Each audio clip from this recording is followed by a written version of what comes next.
Vous comprenez ce que le Seigneur amène, merci mon frère. Vous comprenez ce que le Seigneur dit au travers de ces versets. Il dit la grâce de Dieu, source de salut pour tous les hommes, a été manifestée.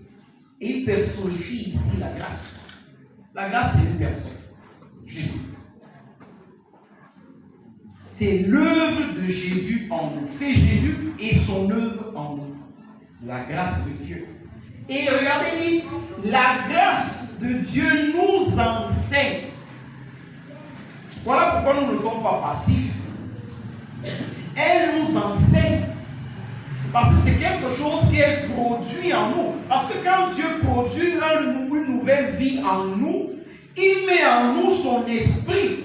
Et l'esprit est même également appelé l'esprit de grâce et de vérité. C'est l'esprit au travers de la parole de Dieu qui nous conduise dans les voies de Dieu. Ailleurs dans Philippiens, l'apôtre Paul dit, travaillez à votre salut. Et il y a une autre chose que je voudrais vous dire, donc lorsque vous lisez également vos Écritures. Lorsque dans la Bible, il est écrit salut, il faut toujours vous interroger.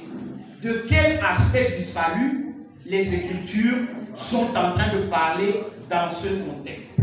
Parce que notre salut, certains théologiens ont donné cette phrase en disant notre salut est un verbe qui se conjugue en 3 temps. Notre justification,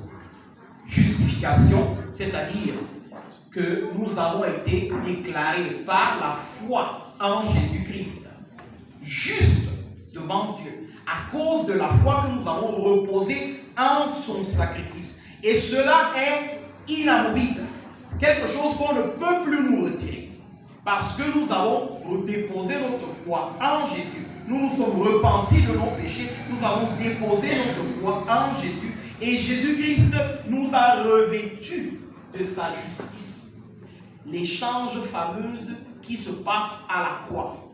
Le Seigneur prend sur lui les péchés des hommes et il les revêt de la justice de Dieu. Et je devais même chuter en réalité avant pour vous parler toujours de ce médiateur-là et de quelle manière il a fait la médiation.